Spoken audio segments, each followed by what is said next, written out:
रूस यूक्रेन की जंग में बदल रही रणनीति सिर्फ अदावत के मोर्चे पर खड़े देशों की चाल पर आधारित नहीं है, बल्कि रणनीति में बदलाव का कारण है टारगेट में परिवर्तन। अब मॉस्को का टारगेट फिर से कीव है, तो कीव का टारगेट है क्रीमिया और ये मिशन एग्जीक्यूट कर रहा है नेटो। लेकिन इस मिशन का अंजाम क्या होगा? रूस की हार या न्यूक्लियर वॉर? जवाब इस रिपोर्ट में देखिए, जो हालात या आकलन पर नहीं बल्कि एक दूसरे के लिए जारी की गई चेतावनियों पर आधारित है। नेटो का मिशन क्रीमिया, जवाबी प्लान भी एक्टिव हुआ।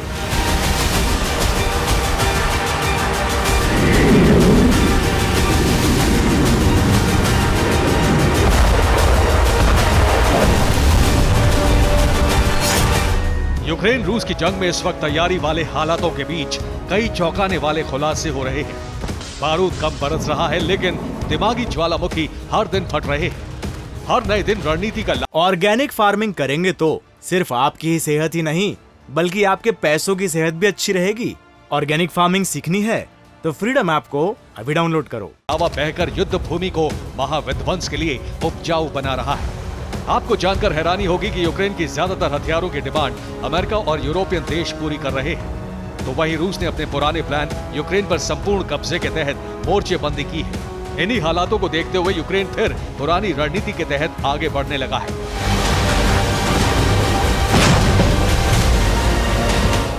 यूक्रेन की यह पुरानी रणनीति है क्रीमिया को वापस हासिल करना, यानी रूस के खिलाफ बारूदी एक्शन का प्लान फिर से ऑफेंसिव है।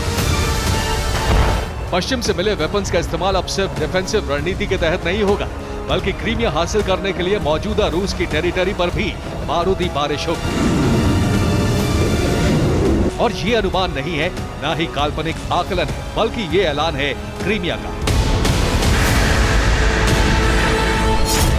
यूक्रेनी खुफिया डायरेक्टरेट प्रमुख किरिल बुडानोव ने रूस को सीधी धमकी दी। उनके मुताबिक यूक्रेन से हटने और देश की अखंडता बहाल होने तक मुश्किलों का सामना करता रहेगा। रूस को कर्च पुल और एयरपोर्ट पर अटैक जैसे हालात आगे भी देखने पड़ेंगे। गर्मी के दिनों तक क्रीमिया यूक्रेन में वापसी कर सकता है। क्रीमिया यूक्रेन का अभिन्न अंग है और इसे वापस लिया जाएगा। हालांकि उन्होंने कर्च पुल और क्रीमिया के एयरपोर्ट पर हुए अटैक की जिम्मेदारी से पल्ला झाड़ लिया। उन्होंने इसे एक खतरनाक रणनीति का नाम दिया है और इस रणनीति के जनक रशियन थिंक टैंक्स को बताया है। तो क्या यूक्रेन का टारगेट सिर्फ क्रीमिया होगा? क्या रूस क्रीमिया खो देगा? और अगर वो क्रीमिया खोता है तो क्या इससे जंग में रूस की हार के तौर पर देखा जाएगा? रणनीतिक चालों में बंधे इस युद्ध में इन सवालों का जवाब हाँ है, लेकिन ये भी तय है कि रूस घुटने कभी नहीं टेकेगा।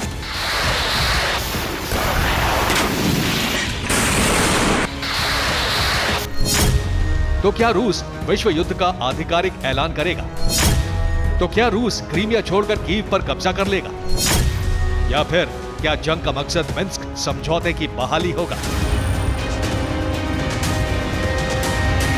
इन सवालों का जवाब अभी बारूदी भविष्य के गर्भ में है, लेकिन इतना तय है कि क्रीमिया पर यूक्रेन का एक्शन आसान नहीं होगा, क्योंकि रूस इस एक्शन के तार अमेरिका या नेटो से जोड़ देगा। जाहिर है वेपन सप्लाई का लिंक रूस के लिए मददगार होगा, और रूस जैसे ही क्रीमिया पर अटैक को नेटो का मिशन बताएगा, वैसे ही तबाही के रास्ते खुल जाएंगे और रूस महाविनाश की तरफ कदम बढ़ा भी चुका होगा।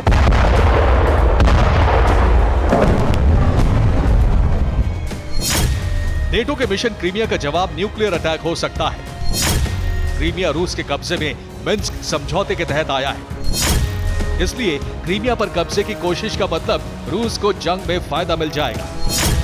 रूस को खुले तौर पर न्यूक्लियर हथियार इस्तेमाल की छूट मिल जाएगी। बारूदी ऑपरेशन की शुरुआत से अब तक रूस ने न्यूक्लियर वेपन्स को जिस ऑफेंसिव रणनीति के तहत बारूदी मैदान में उतारने की चेतावनी जारी की है, उसकी वास्तविक स्थिति यही होगी। रूस की न्यूक्लियर धमकियों को यथार्थ में बदलने वाले हालात यही होंगे। और ये सिर्फ विश्लेषण नहीं है, बल्कि क्रीमिया के सेवेस्तोपोल के सिविक चैम्बर के प्रमुख का भी यही आकलन है, और ये आकलन डरावना है।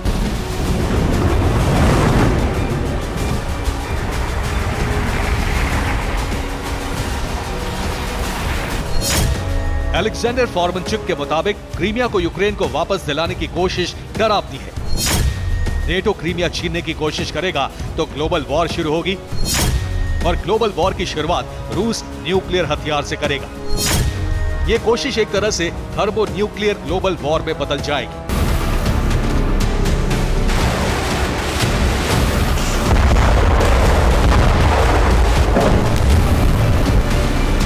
और ऐसा इसलिए होगा क्योंकि रूस किसी को भी अपनी संप्रभुता से खिलवाड़ नहीं करने देगा।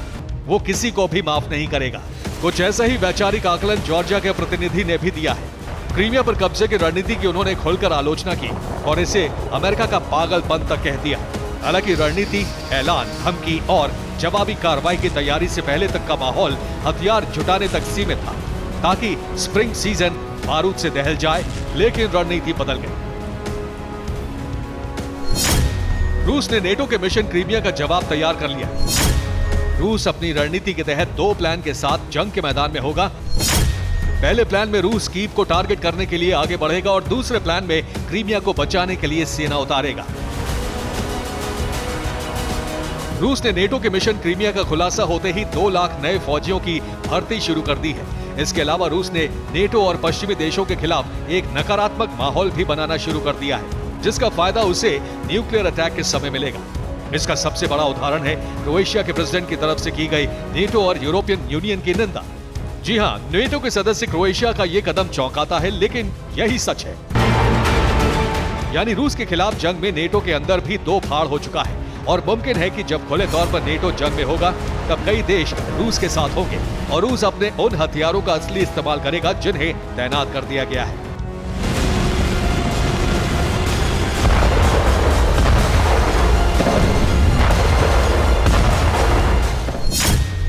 ये हथियार है दुनिया की सबसे बड़ी और खतरनाक Sarmat missile, Zircon missile, Yars missile, Tu-160 nuclear bomber, latest Su-57 fighter jet, Belgorod submarine और गोर्शकोव वॉरशिप। यानी समंदर, जमीन से लेकर आसमान तक न्यूक्लियर हथियारों का पूरा जाल बिछाया जा चुका है। और जाहिर है कि रूस ने इन्हें प्रदर्शन के लिए नहीं रखा है, बल्कि इन्हें भविष्य में इस्तेमाल के इरादे से ही अलग अलग जगहों पर तैनात कर रखा है। मतलब साफ है, मिशन क्रीमिया का मतलब है global nuclear war. Bureau report, TV9 Bharatvarsh. Organic farming करेंगे तो सिर्फ आपकी ही सेहत ही नहीं, बल्कि आपके पैसों की सेहत भी अच्छी रहेगी। ऑर्गेनिक फार्मिंग सीखनी है तो फ्रीडम ऐप को अभी डाउनलोड करो।